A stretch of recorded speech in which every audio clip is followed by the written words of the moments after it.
आज मैं आपको बताऊंगा कि डिजिटल ईआरपी में परचेज ऑर्डर कैसे किया जाता है और उस परचेज ऑर्डर के अगेंस्ट में कैसे मटेरियल की रिसीविंग की जाती है फॉर स्टॉक।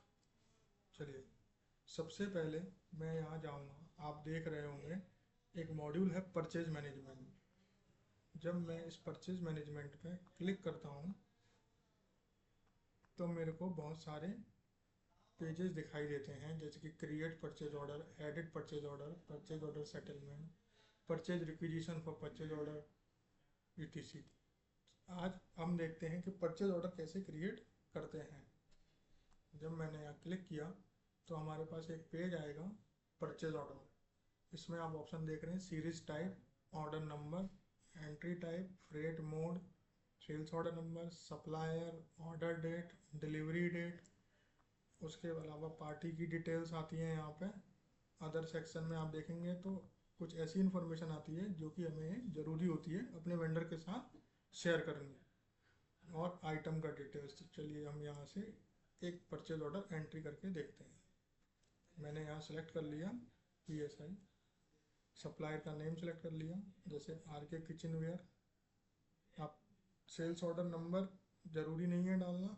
यहाँ से freight mode, pay by us, to pay, inclusive, extra, at actual. तो मैंने यहाँ पर सेलेक्ट कर लिया pay by us.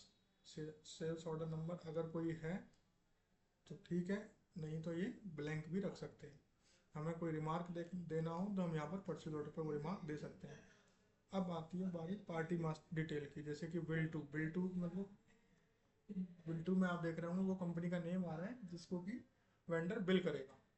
Shift to में वो एड्रेस आता है जिसमें जहाँ पर मटेरियल हमारे को रिसीव करना है जहाँ। उसके अलावा वेंडर का सारा डिटेल देख रहे होंगे, वेंडर का एड्रेस आ रहा है। अदर सेक्शन में ऑप्शन आ रहा है हमारे पास मोड ऑफ पेमेंट के, हम वेंडर को पेमेंट कैसे करेंगे। जैसे हम लोगों ने सिलेक्ट कर लिया है यहाँ पे नेट बैंकिंग। किस करेंसी में करेंगे, ट्रांसपोर्ट का मोड क्या रहेगा, बाय रोड, डिलीवरी स्टोर कौन सा रहेगा। यहाँ पर हम वो डिलीवरी स्टोर डाल रहे हैं। आपने देखा होगा मेरे प्रीवियस वीडियो में कि हमने एक स्टोर, मैंने आपको बताया था कि गोडाउन गोडाउन क्रिएट करने का ऑप्शन होता है हमारे पास।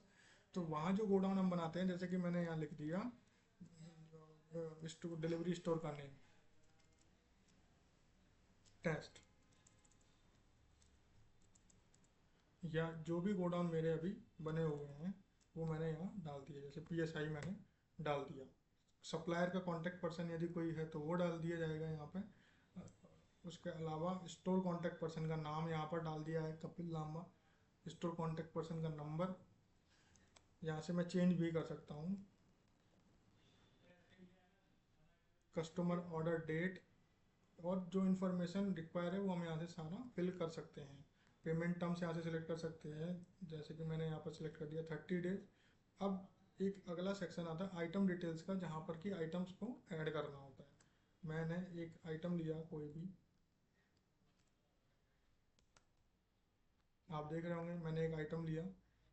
और यहाँ पर एक देखिए, इस आइटम से रिलेटेड जो मैंने लास्ट परचेज किया था उसका डिटेल भी यहाँ पे आ रहा है कि ये आइटम मैंने last purchase in in vendor से लिया था, इन इन डेट को, इस रेट में।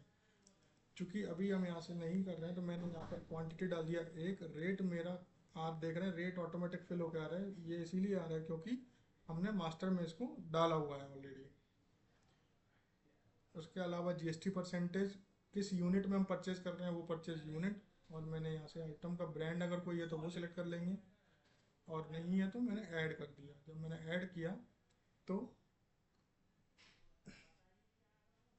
आप देखेंगे कि वो आइटम नीचे ऐड हो गया ग्रिड में। मैं एक आइटम और ऐड कर लेता हूँ। जैसे कि मैंने एक आइटम और ऐड ले लिया ऑल एंड बोल्ट के नाम से। कितनी क्वांटिटी लेना है, 100 क्वांटिटी मैंने यहाँ पर डाल दी। किस रेट का मटेरियल है ये, वो रेट मैंने यहाँ डाल दिया। और मैंने यहाँ से कर दिया ऐड। जब मैंने इसको ऐड किया तो वो आइटम भी मेरे साथ इसके साथ में ऐड हो गया।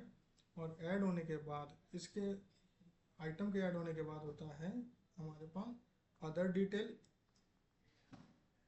और टर्म्स एंड कंडीशन। मैं अब आपको बताता हूँ कि अदर डिटेल क्या होता है। जैसे कि कुछ चीज़ें होती हैं जो कि हमने यहाँ पर बनाए हुए हैं कि आइटम में इन चीज़ के अलावा और क्या होता है जो ऐड और लेस करनी होती है। मैंने जैसे यहाँ से कर दिया, ऐड कर दिया कि भाई यहाँ से मैंने ऐड कर दिया कि फ्रेट लगेगा, इस पर कितना फ्रेट लगेगा वो मैंने यहाँ पर वैल्यू डाल दिया। जैसे मैंने बोला कि 100 रुपये की वैल्यू ऐड किया, टोटल अमाउंट को चेक बॉक्स, ये चेक बॉक्स अगर नहीं लगाएंगे तो ये अमाउंट ऐड नहीं होगा। अब देखिए मैं जब ऐड टेक्स्ट पे क्लिक करता हूँ तो यहाँ पर ये वैल्यू ऐड हो गई है 100 रुपये। ये 100 रुपये आपको, आप सोच रहे होंगे कि 100 रुपये कहाँ ऐड हुए। अगर आप ये टोटल करेंगे तो ये 100 रुपये आपको इस टोटल में नजर आएंगे जो कि है ग्रैंड टोटल।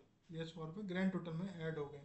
उसके अलावा यहाँ पर आप देख रहे हैं कि टर्म्स एंड कंडीशन आता है, जो कि टर्म्स एंड कंडीशन मास्टर में होता है। हमारे पास एक टर्म्स एंड कंडीशन मास्टर होता है जहाँ से कि ये उठ के आता है, और मैं इसको सबमिट कर दूँगा। जब मैं सबमिट कर दूंगा इसको तो ये मेरा परचेज ऑर्डर बन गया। अब हम ये देखते हैं कि परचेज ऑर्डर देखेंगे कहाँ।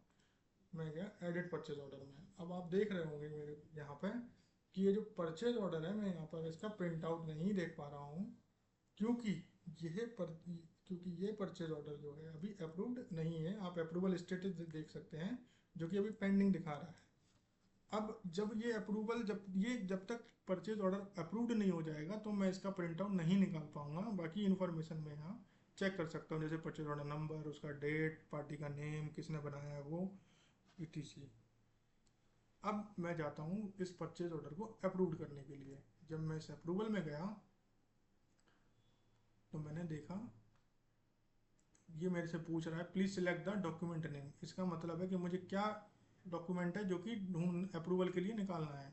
मैं यहाँ गया और यहाँ देखेंगे कि जो मैंने पीओ बनाया था वो यहाँ पर आ चुका है, वेंडर का नेम। अब मैं यहाँ से इस पीओ को, अगर जो जो पर्सन इसको अप्रूवल कर रहा है वो भी देख सकता है कि क्या पीओ बनाया हुआ है। जब मैं क्लिक करूँगा तो परचेज ऑर्डर का प्रिंट आउट ओपन हो जाएगा।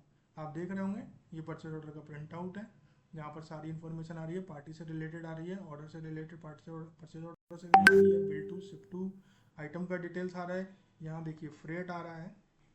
ये सारा इन्फॉर्मेशन जो है एक परचेज ऑर्डर के ऊपर आ रहा है जो कि मैंने परचेज ऑर्डर बनाते समय डाला।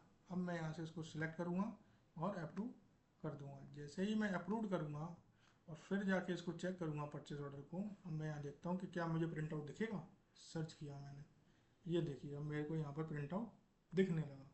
जब मैंने इस पर क्लिक किया तो सेम प्रिंट आउट मेरे को यहाँ पर दिख गया।